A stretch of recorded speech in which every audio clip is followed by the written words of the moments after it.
So we carry on with twins. Twins is by and large the largest burden in perinatal medicine. One in is about 2% of pregnancies, and it's about 1 in 5 admission in NICU. And this is due mainly to 3 leading causes. Prematurity, by and large the main problem, and 2 others that are usually associated also with prematurity, either spontaneous or by medical decision, and that's growth restriction and cerebral palsy, white matter due to white matter lesions.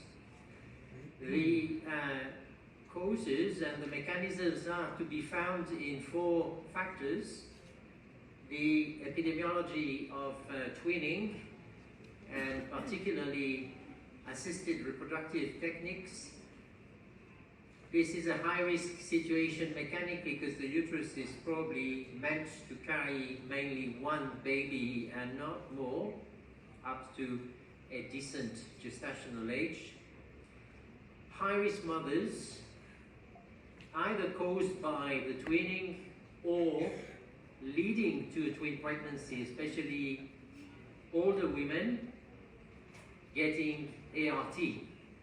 And monochorionicity, last but not least, on which we will elaborate a bit. So we need to, yeah. Okay.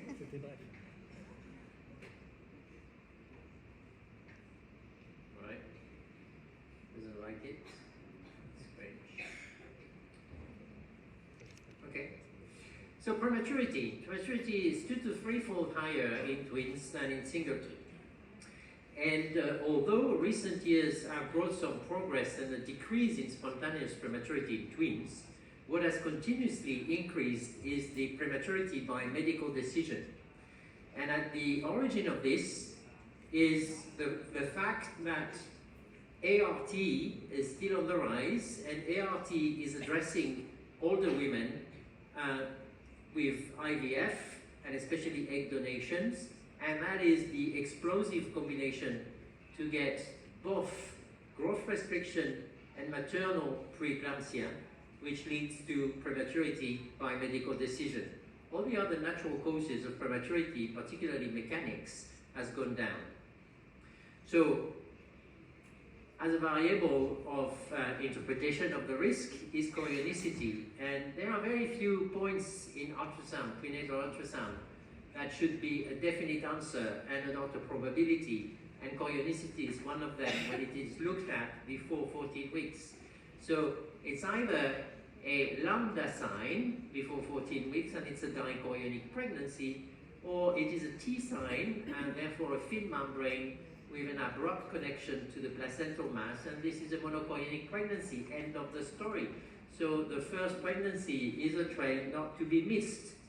And if you miss that, and you only look at it after 15 weeks, either there's still a lambda sign, and this is still a dichorionic pregnancy, or you don't know, and then the second best chance is to look at the membrane perpendicularly to the intertwin membranes, using the magnification and the highest frequency of your probe, which is often a vaginal probe that you would use transabdominally, and you would count the layers. If you count 3 layers or more, 4, that's a dichorionic pregnancy. If you cannot find at least 3 layers, you would consider this pregnancy as a monochorionic pregnancy. And it's very important because every fetal and perinatal cause of death is 4 to 6 times higher in monochorionic pregnancies. And that has been shown since the early 90s, where you see those graphs of cumulative fetal loss. The small crosses as dichorionics and the dark squares are monochorionics, and you see that between 14 weeks and 28 weeks, you get a huge increase in risk of death in monochorionics. And then it kind of stabilizes at 28 weeks, and then there is another sharp increase, after 37 weeks in monochorionics. Very often this is a neglected information but carrying on a twin pregnancy after 37 weeks, whether you look at mono or dichorionic, is a dangerous area. So all twins should be born by 37 weeks. So the main cause of the burden is opening of the cervix during the pregnancy and from the second trimester onwards. And if you look at various screening studies, the best bet is to measure cervical length at around 20 weeks using transvaginal scans, and for cervices of 20 millimeters or less to give progesterone, because this is the highest risk population among twins of delivering before 32 weeks. And progesterone has proven, as it has for singleton of with short cervices, has proven to decrease prematurity before 32 weeks by 50% and all the morbidity that goes with it. So the consensus is to screen by ultrasound cervical length at 20 weeks, shorter or equal to 20 millimeters to give progesterone, vaginal progesterone, up to 34 weeks.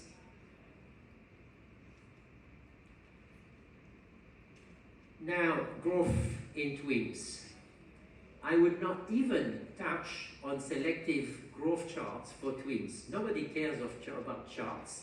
And certainly for twins, if you use selective charts for twins, you could miss quite a large proportion of true small for gestational age and true IUGR. So by using singleton charts, you may increase slightly the false positive rate, but this is a population where SGA and IUGR frequency is up to 25%. So who cares about false positive? As long as after that you explore them properly, which means you do Doppler.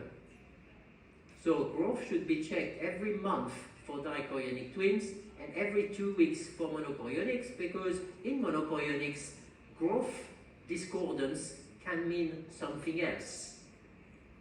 And the Doppler to be applied primarily is umbilical artery Doppler, as Dr. Sun showed you for singleton earlier today. Same thing.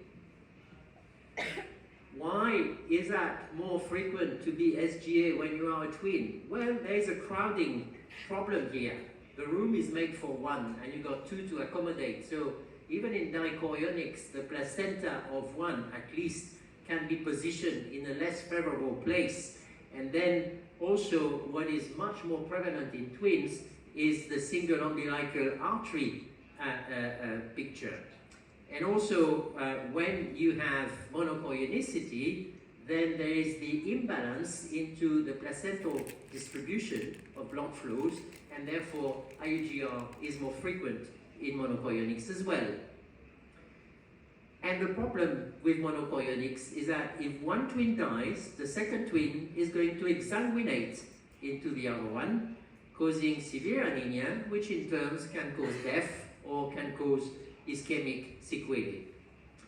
So, when you follow up dichorionic twins and you see a discordance between the twins of at least 15 to 20%, you would carry on surveying as if it was a singleton with a severe growth restriction.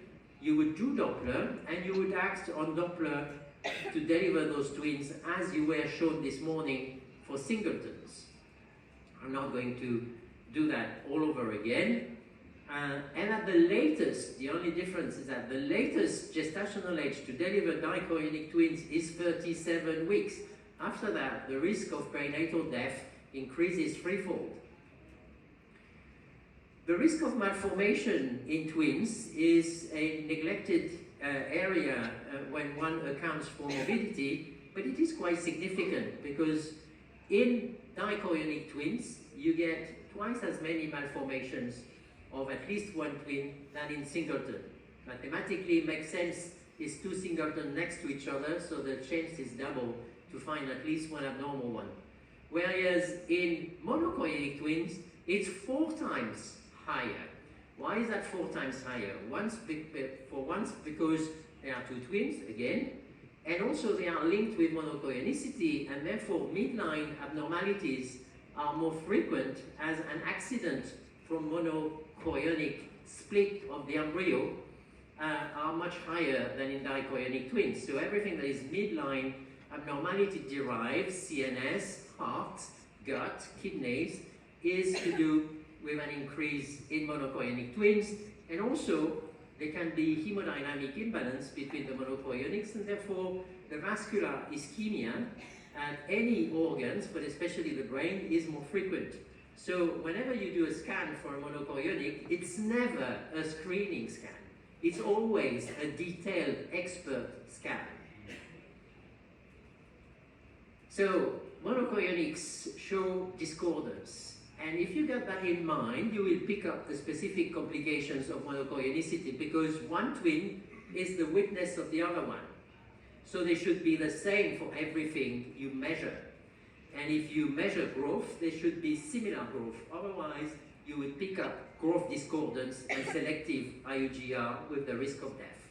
If you measure Doppler, in the MCA, in the middle cerebral artery, they should be equal. Otherwise, that would show TAPS, twin anemia polycythemia sequence. If you measure amniotic fluid, it should be the same, because if it's clearly discordant, that would lead to the diagnosis of twin-to-twin transfusion syndrome. And finally, if you look at the morphology, they should be both normal, because you get a fourfold increase in malformation, as just said, with the characteristic, typical, rare malformation of TRAP sequence, twin reverse arterial perfusion sequence. And if you don't pay attention to discordance, then the disaster will occur with death of one twin, exsanguination of the second twin, and then the death of the second twin in 12%, and the brain lesions in 20%, and also prematurity.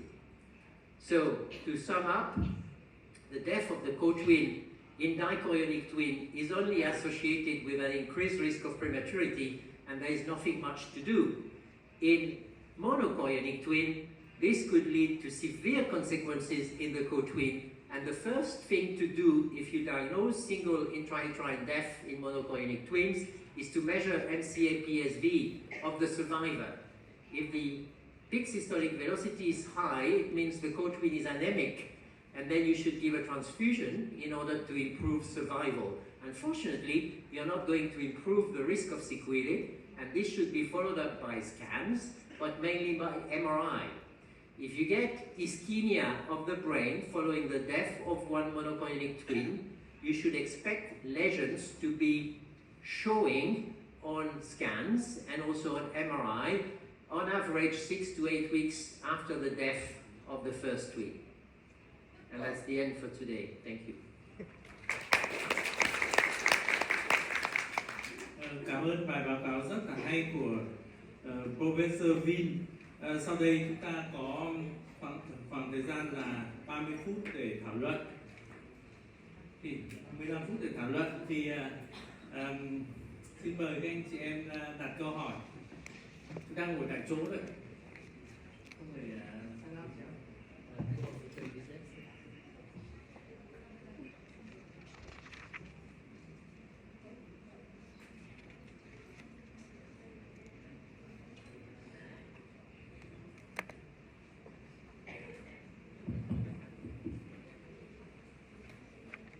Xin mời các anh chị